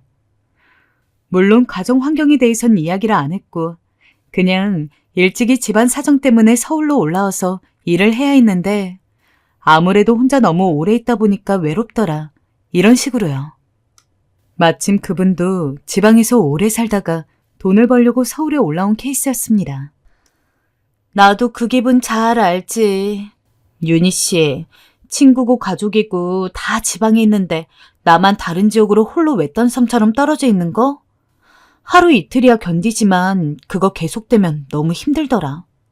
특히나 일할 때 너무 짜증나고 지쳐 있는데 집에 가도 나 반겨줄 사람 아무도 없고 그렇다고 해서 약속 잡고 만날 사람도 없을 때 그 비참함은 안 느껴본 사람들은 절대 모를걸? 정말 많이 고민하다가 이야기를 한 건데 너무 공감을 해주고 제 입장에서 겪어본 감정들을 그분이 한 번 더 이야기를 해주니까 조금 속이 풀리는 느낌이더라고요. 게다가 그뿐만이 아니었습니다. 윤희 씨는 나보다 더 일찍 왔으니까 더 그렇겠다. 그러면 혹시 윤희 씨, 내가 모임 하나 소개해 줄까? 나도 원래 거기 다녔다가 일 바빠지고 그러면서 못 가고 있는데 다 윤희 씨랑 내 나이대의 사람들만 있어가지고 친구 사귀기는 딱 좋을 거야. 많아봐야 30대 초반이니까 그냥 뭐 오빠 언니 하면서 지내도 되고. 낯을 가리는 성격이라 직원분 말에 혹하면서도 걱정이 많이 됐습니다. 막상 가서 제가 잘 어울릴 수 있을지, 괜히 저를 소개시켜준 직원분만 욕을 먹는 건 아닐지. 하지만 그렇다고 해서 아무것도 하지 않고 지금처럼 살고 싶진 않았기에 그 도움을 감사히 받아서 모임에 나가게 되었습니다. 그리고 모임에 나갔던 첫날, 저는 어떤 남자에게 첫눈에 반하게 됩니다. 저보다 8살이 많고 저희 회사 근처에 다른 회사에서 일을 하는 직장인이었죠.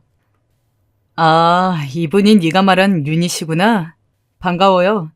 임지훈이라고 합니다.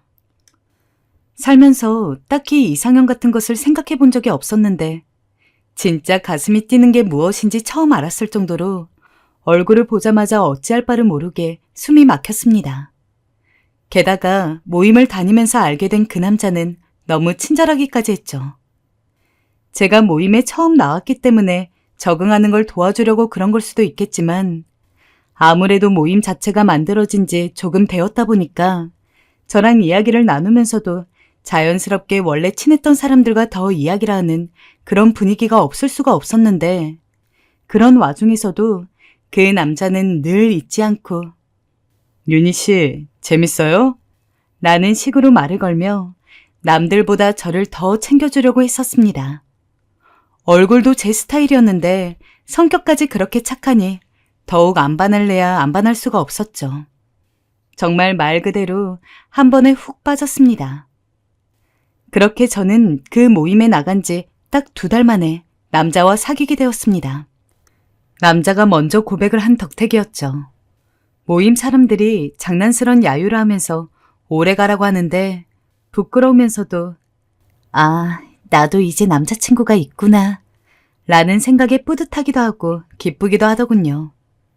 그것도 다른 사람이 아니라 내가 정말 마음에 들어있던 사람과 연애를 한다는 게 너무 꿈만 같았습니다. 남자는 연애를 할 때는 더욱더 친절한 사람이었어요. 제가 뭘 하고 싶다고 이야기하지 않아도 어떻게 알았는지 자기가 먼저 예약을 해서 데려가주고 제가 잠깐이라도 눈길을 준 것이 있으면 다음날 깜짝 선물이라며 사다 주고는 했어요. 천년인데 정말 이렇게 운이 좋아도 되나, 이렇게 행복해도 되나 싶을 정도로 좋은 시간이었습니다. 비록 처음 연애를 하는 것이긴 해도 정말 이 사람이라면 결혼까지 해도 될 거라고 마음이 갔죠. 윤희 씨, 우리 좀 연애하다가 결혼할까요? 어때요? 정말요? 나는 좋아요. 때마침 남자친구가 먼저 저에게 결혼에 대한 이야기를 꺼냈습니다. 정말 그날 길거리에서 부끄럽게도 엉엉 울었어요. 당연히 너무 행복하고 좋아서요. 기꺼운 마음으로 프로포즈를 받아들이고 저는 더욱더 남자친구와 즐거운 시간을 보내기 위해서 노력했습니다. 하루하루 지날수록 이제 결혼까지 며칠 남았네. 하고 살 정도로 그때 저는 남자친구에게 푹 빠져 있었죠. 하지만 그 행복은 오래가지 않았습니다. 야, 여기 강윤이라는 애 어딨어? 웬 모르는 여자 5명이서 저희 회사 사무실로 들어오더니 잔뜩 화가 난 얼굴로 저를 찾았죠. 얼떨결에 일어나서는 제가 강윤희인데요? 라고 하자마자 여자 중 한 명이 득달같이 달려들어서는 제 머리채를 잡아 뜯었습니다. 진짜 회사가 아수라장이었어요. 저는 소리를 지르고 이를 지켜보던 직원들은 저와 여자를 떼어놓기 위해서 말리고 온갖 난장판이 되고 나서야 간신히 저는 여자들로부터 벗어날 수 있었습니다. 제 입장에서는 아닌 밤중에 홍두깨라 여전히 저를 보면서 씩씩거리고 있는 여자들에게 물었죠. 갑자기 찾아와서는 이게 무슨 짓이에요? 당신 대체 누구예요? 너 임지훈이라고 알지? 임지훈이요? 그 사람은 왜... 기가 막혀. 얘 모르는 척하는 것 좀 봐라. 딱 보니 견적 나오네. 그 새끼 내 남편이야. 뭐라고요? 애까지 있는 유부남이라고. 우리 애가 몇 살인지는 아니? 전 몰랐어요. 정말 몰랐어요. 남자친구의 이름을 얘기하는 여자를 보는데 왜 갑자기 그렇게 불길한 예감이 들었는지.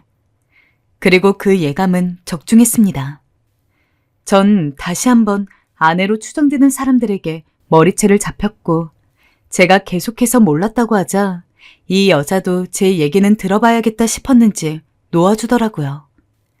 그렇게 그 후의 이야기는 회사에서 이 상태로 들을 만한 이야기는 아닌 것 같아서 양해를 구하고 여자들과 함께 회사 근처 카페로 향했습니다.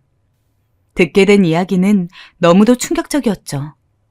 일단 가장 먼저 앞에서 제 머리채를 잡은 여자가 제 남자친구의 아내였고 같이 온 여자 4명은 그 아내의 친한 친구들이라고 했습니다. 남자친구의 아내는 절 쏘아보며 말을 이었어요. 그 자식이 언젠가부터 외박이 잦더라고. 골프 약속이 있다나 뭐라나 친구들이랑 여행을 간다고 하질 않나. 그래서 뒤를 쫓아가 봤더니 어떤 젊은 년이랑 희희낙낙거리고 있더라고. 그것도 날 속이고 무려 1년을. 기가 막혀서 뭐. 죄송하지만 전 정말 몰랐습니다. 아이가 있는 사람인지도 몰랐고 저한테 싱글이라고 속여왔어요. 제가 알았다면 가정 파탄 내는 그런 짓은 절대 하지 않았을 겁니다. 정말이에요. 믿어주세요. 제가 당한 충격도 만만치 않았지만 일단 전 사과부터 드렸습니다. 솔직히 아내와 아이는커녕 그냥 다른 여자가 있을 거라고 자체도 상상해 본 적이 없었기에 저는 너무 억울했습니다. 그래서 어떻게든 항변을 하고자 구구절절 어떤 식으로 만나게 되었고 어떻게 알게 되었으며 언제 사귀었는지까지도 이야기를 하고 정말 전혀 존재를 몰랐다고 나도 너무 억울한 상황이지만 아내인 당신 입장에서 힘들고 슬플 것도 알기 때문에 그 부분에 대해서는 내 의도가 아니더라도 정말 미안하다고. 하지만 남자친구가 유부남인 것을 몰랐다는 것은 사실이라고 거듭 이야기했습니다. 그걸 나보고 믿으라는 거야? 야, 어떻게 유부남인 걸 모를 수가 있니? 내 남편은 네가 이미 다 알고 있었대. 알면서도 접근하고 꼬셨대. 몸으로 덤비기까지 해서 자기가 어쩔 수가 없었다는데? 너 끝까지 거짓말할 거니? 경찰서 가보고 싶어? 전 정말 억울해요. 제가 작정하고 꼬셨다면 전 정말 할 말이 없었을 거예요. 근데 정말 아닙니다. 아니라고요. 하지만 여자는 절대 믿지 않았죠.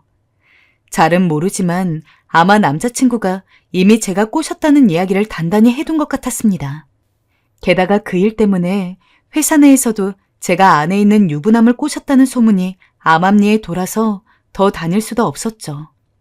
모두들 절 향해 수근거렸어요. 맞지? 그 유부남이랑 바람피네. 맞아요. 말도 섞기 싫다니까요. 얼굴은 순하게 생겨가지고 왜 저런 짓을 하고 다니는지 몰라? 쟤 때문에 회사 뒤집어졌잖아요. 수근거림은 심해졌고 이건 직장 왕따로 이어졌어요. 절 좋아하고 제게 친절하던 모든 사람들이 약속이라도 한 듯 등을 돌렸고 아무도 제게 밥 먹자는 말을 하지 않더군요. 덕분에 점심시간만 되면 저는 회사 화장실에서 메일을 울며 보냈습니다. 그러던 어느 날 기어이 예상하던 일이 터졌어요. 상사가 절 부르더니 한숨을 푹 쉬더라고요. 아무래도 윤희 씨가 회사를 나가주는 게 좋겠어. 지금 윤희 씨가 일으킨 소란 때문에 회사가 난리잖아. 윤희 씨도 더 다니기엔 많이 괴로울 거야. 미안하지만 이번 달 안으로 정리해줘. 네, 저는 그렇게 결국 사람들의 오해를 받으며 사람들에게 많은 상처를 가득 떠안은 채 밖으로 나갈 수밖에 없었어요. 그 이후 몇 년간은 지옥 같았습니다. 진짜 믿었던 사람에게 뒤통수를 맞은 것이었기에 너무 절망스러웠고 잘 다니던 회사에서도 제 잘못이 아닌 일로 거의 도망치듯 나와야 했다는 게 슬펐습니다. 처음엔 그 남자에게 연락을 했어요.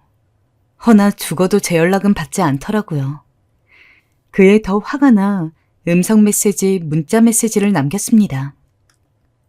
어떻게 날 속여? 당신 미쳤어?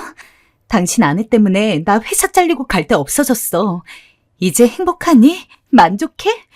너 같은 쓰레기는 지옥 구덩이에 떨어져야 해. 멀쩡한 사람 바보 만들고 당신 같은 남자는 사회의 악이야. 이 기생충 같은 놈아. 정말 할 수 있는 한 제가 아는 모든 욕을 다 했던 것 같아요. 그럼에도 불구하고 제가 할 수 있는 일이 없었어요. 그냥 전 여전히 불륜녀라는 누명을 쓰고 나온 여자였고 갈 데도 없었죠. 이 상황에서 엄마에게도 아빠에게도 기댈 수 없다는 사실이, 그 누구에게도 내 마음을 털어놓을 수 없다는 사실이 참 지독하게 느껴지더군요. 술을 먹으면서도 얼마나 속으로 나쁜 생각을 많이 했는지 모르겠어요. 그냥 한강다리로 갈까? 어차피 별 볼 일 없는 인생인데. 아냐, 그래도 좀 더 살아봐야 해. 하루에도 몇십 번씩 내적 갈등이 휘몰아쳤는데 제가 정말 더 버틸 자신이 있을지 모르겠더라고요. 그러던 어느 날 저는 아주 우연히 서울에서 예전에 저를 아르바이트로 고용해 주셨던 아줌마를 만나게 되었어요. 그것도 대낮에 길거리에서 말이죠. 어? 너 윤희 아니니? 아줌마. 아이고, 윤희 맞구나. 살이 많이 빠져서 몰라봤네. 그간 어떻게 지낸 거야? 아니다. 이러지 말고 우리 근처 카페라도 가서 이야기하자꾸나. 그렇게 저는 아줌마와 카페로 향하게 되었고 그간의 일을 주고받게 되었어요. 나는 여기 서울에 친구 집이 있어서 잠깐 여기서 서울 구경도 할 겸 지내고 있어. 어찌 지냈니? 직장은 다니고 있고? 그게... 한때 제게 잘해주셨던 분이라 그런지 오랜만에 만났지만 불편함은커녕 오히려 고향을 만난 것 같은 편안함이 절로 느껴졌어요. 그래서일까요? 저는 아줌마에게 이런저런 상황을 얘기하다 그만 목을 놓아 울고 말았습니다. 허나 아줌마는 당황하실 법도 한데 그런 기색 없이 절 끌어안으며 많이 힘들었겠다고 토닥여 주셨고요. 세상에 그런 나쁜 놈이 다 있나. 윤희가 고생이 많았겠구나. 윤아, 그러지 말고 아줌마 따라가지 않을래? 네? 아줌마 남편이 싫은 직장을 청주로 옮기게 되어서 아줌마도 거기서 칼국수집을 하나 차릴까 하거든. 마침 직원이 필요한데 아줌마랑 같이 일할까? 전 망설일 것도 없이 좋다고, 그저 너무 좋다고, 감사하다고 대답했어요. 저 역시 서울살이에 환멸이 날 만큼 나 있었고 여기에 있는 한 배신당했던 기억만 계속 떠오를 것 같았어요. 그래서 아줌마를 따라 거기에서 새로운 삶을 시작하기로 마음먹었어요. 정말 누구보다 열심히 살았다고 자부합니다. 저를 거두어 주신 아줌마에게 도움이 되고 싶은 마음도 컸고, 저를 어머니처럼 넉넉히 챙겨주신 아줌마에게 보답도 하고 싶었어요. 그러면서 나름대로 이 요식업의 세계를 알아가고 터득하게 되었죠. 저와 아줌마가 매일 새벽같이 나와 일을 한 그 성실함 덕분에 저희 칼국수 가게는 점점 더 흥하게 되었어요. 단골들이 생기기 시작했고 새로운 손님들도 많이 유입되었죠. 아마도 대로변에 있어 목이 좋은지라 잘 되기 좋은 조건이었던 것 같아요. 맛있는 곳은 손님들이 먼저 알아본다고 하잖아요. 싸고 맛있는 저희 칼국수집을 알아봐 주신 손님들이 어느새 인터넷에 저희 가게를 홍보해 주시더라고요. 1년 후쯤엔 이제 사람을 4-5명은 써야 가게가 굴러갈 정도로 가게 규모도 커지고 장사도 바빠졌죠. 그즘에 아줌마는 허리가 많이 아프셔서 가게를 자주 나오시지 못했는데 그랬기에 아줌마 대신 제가 2팔 걷어붙이고 가게를 직접 운영해 나갔습니다. 아마도 그때 쌓은 가게 운영의 노하우들이 지금의 저를 만든 것 같아요. 새벽에 나와 일을 하고 밤 10시가 되어야 들어갈 수 있을 정도로 몸은 고단한 삶이었지만 회사에 있을 때보다 훨씬 재밌고 또 마음이 편한 시간이었습니다.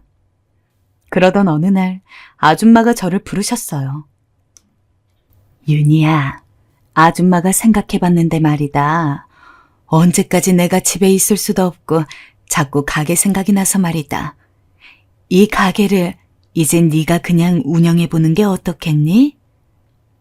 네? 제가요? 아줌마의 제안은 조금 얼떨떨했습니다. 아직은 제가 그 정도의 능력이 될지 확신할 수도 없었고 혹시나 직원이 아닌 사장으로 가게를 운영했다가 책임지지 못할 상황이 된다면 어떻게 해야 할지 감도 잡히지 않았어요. 하지만 아줌마는 천천히 돈을 갚으라면서 제게 가게를 맡기고 싶어 하셨어요. 윤희야, 아줌마에겐 너보다 더 믿음직스러운 사람이 없다. 네가 해줬으면 해. 아줌마는 제가 더 말하지 못하도록 의견을 밀어붙이셨어요. 너라면 할 수 있다며 용기도 심어주셨고요. 아직 큰 가게 하나를 맡기엔 젊긴 했지만 제게 맡기고픈 아줌마의 마음을 모르는 바 아니기에 그럼 최선을 다해보겠다 하고 전 가게를 맡게 되었어요. 그 뒤론 더 열심히 일했던 것 같아요. 손님들 한 분 한 분에게도 더 신경 쓰면서 음식 맛은 더 높이기 위해 혼자 부엌에 틀어박혀 여러 연구를 해보았죠. 다행히 제가 음식 쪽에 재능이 있었는지 하늘의 운이 닿은 건지 1년쯤 지나자 어엿한 사장으로서 성공적으로 가게를 이끌어 나갈 수 있었죠. 그러면서 마음의 여유가 좀 생긴 것 같아요. 이곳에 처음 발을 디딜 때만 해도 그저 서울에서의 끔찍한 기억을 지우고 무탈하게 살 수만 있다면 좋겠다고 바랬는데 이제는 남부럽지 않은 가게를 운영하는 사장님이 되었다는 점에서 큰 보람을 느꼈습니다. 그렇게 서울을 잊어가고 있을 때였어요. 오랜만에 아줌마네 집에서 아줌마와 함께 오순도순 가게 얘기를 나누고 있었을 때쯤 제게 뜬금없이 만나는 남자가 없냐 묻더군요. 없죠. 일하느라 바쁘기도 하고 딱히 생각도 없어서요. 이러다 노처녀 되는 거 아닌가 모르겠어요. 그럼 윤희야, 혹시 너 선 한번 안 볼래? 아줌마 친구 아들인데 직업도 좋고 아줌마가 한번 만나봤는데 인성도 괜찮더라. 선이요? 선자리는 생전 처음이었습니다. 솔직히 말해서 서울에서 한번 크게 호되게 당한 이후론 남자를 기피하다시피 하긴 했어요. 괜히 만나 마음을 주고받다가 상처를 받기가 싫더라고요. 그래서 마음의 문을 꽁꽁 닫고 있었는데 어느 날 아줌마가 제게 먼저 선자리를 주선하신 거였어요. 처음엔 망설여졌지만 아줌마는 언제까지나 혼자일 순 없다고 과거는 잊어야 한다고 반복해서 강하게 말씀하셨어요. 언제나 아줌마에게 약했던 전 이번에도 그냥 알겠다 하곤 아줌마 소원 들어드리는 셈치고 선자리에 나가게 되었죠. 그런데 그 자리에서 만난 남자는 제 생각보다 훨씬 괜찮은 사람이었어요. 일단 순수하고 우직한 면이 마음에 들었고 거짓말을 못하는 성격도 좋았어요. 알아가면 갈수록 더 만나고 싶은 마음이 드는 사람이었죠. 서울에서 상처를 받았던 기억이 불현듯 튀어나와 저를 괴롭히기도 했지만 이 사람은 그 상처마저 따뜻하게 덮어줄 수 있는 그런 사람이었어요. 사람과 재채기는 숨길 수 없단 말이 있듯 그렇게 저는 이 사람과의 2년의 연애 끝에 결혼을 결심하게 되었습니다. 이번에야말로 정말 문제없이 결혼을 준비할 수 있게 된 거였죠. 하루하루 행복한 마음으로 일터에 나갔던 것 같아요. 그리고 새 지역으로 이사를 가면서 그곳에서는 동네 친구도 좀 사귀고 나름대로 인맥을 좀 갖추고 있었기 때문에 결혼 날짜가 잡히자마자 저는 운영하던 SNS에 제 결혼 소식을 알렸습니다. 근데 얼마 뒤 웬 모르는 계정으로부터 폭탄 같은 메시지를 받았어요. 너 때문에 우리는 이혼을 했는데 너는 결혼을 해? 내가 가만 안 둘 거야. 그 결혼식 내가 다 깽판 치고 너 유부남 꼬신 상간녀인 거 내가 다 알릴 거다. 그 사람은 제 첫 남자친구의 아내였던 사람이었습니다. 같은 여자로서 얼마나 힘들지는 이해합니다. 순간 가슴이 덜컹했죠. 몇 년이 지났음에도 불구하고 제 아이디를 알고 제가 어찌 사는지 지켜보고 있었다니 온몸에 소름이 돋았습니다. 저는 어떻게 대응해야 할지 몰라 덜덜 떨다가 일단 예비 남편에게 이 사실을 말했어요. 그러자 예비 남편은 화를 벌컥 내며 무슨 그런 여자가 다 있냐고 자기가 만나겠다 하더라고요. 아니야 자기야, 그러지 마. 혹시 모르잖아. 괜히 불난 집에 기름만 붓는 꼴이면 어떡해. 근데 사실 나 너무 무서워. 이 여자 정말 결혼식에 와 해코지라도 하면 어떡하지? 그러니까 내가 만나볼게. 만나서 해결을 보든 해야지. 이 사람은 지금 아직도 그 남편 말만 듣고 당신을 오해하고 있는 거잖아. 몇 년을 오해하고 살았는데 그 오해가 지금 우리가 만나 설명한다 해도 풀리겠어? 오히려 반발만 일으킬 거야. 날 더 저주하기만 할 거라고. 어떡하면 좋아? 전 너무 무서웠습니다. 당시에 회사에 찾아와서 제 머리채를 잡았던 것으로 보아 그 여자는 진짜로 그렇게 행동을 하는 여자였습니다. 결국 저는 조금 시간을 두고 지켜보다가 아줌마와도 상의하고 예비 남편과도 상의를 해서 긴 문자를 보내었어요. 다시 한번 구구절절하게 설명한 것이었죠. 그쪽 입장에서 내가 상간녀로 보이는 거 정말 다 이해하는데 나는 정말로 유부남인 걸 몰랐다고. 애초에 남자 쪽에서 먼저 결혼하자는 이야기도 했었고 사귀자는 고백도 남자 쪽에서 먼저 한 거라고. 만약에 그 과정에서 남자가 유부남인 걸 알 수 있는 건덕지만 하나 있었어도 나는 절대로 그 사람이랑 사귀지 않았을 거라고요. 하지만 진짜 벽에다 이야기하는 것과 다름이 없었습니다. 대체 남자가 어떤 식으로 자기 아내에게 이야기를 했는진 모르겠는데 그 여자는 제가 남자친구가 유부남인 걸 몰랐다는 전제 자체를 아예 받아들이지를 못했어요. 그냥 제가 상간녀로서 어떻게든 책임을 피하려고 거짓말을 하는 것처럼 생각이 됐나 봅니다. 두고 봐. 내가 네 인생도 똑같이 망하게 해줄 거야. 나만 이러고 살란 법 있니?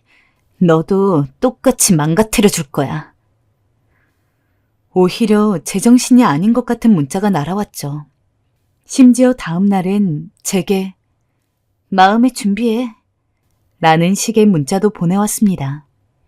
이쯤 되니 손과 발이 덜덜 떨려 일에 집중도 안 되고 음식점 운영도 못하겠더라고요.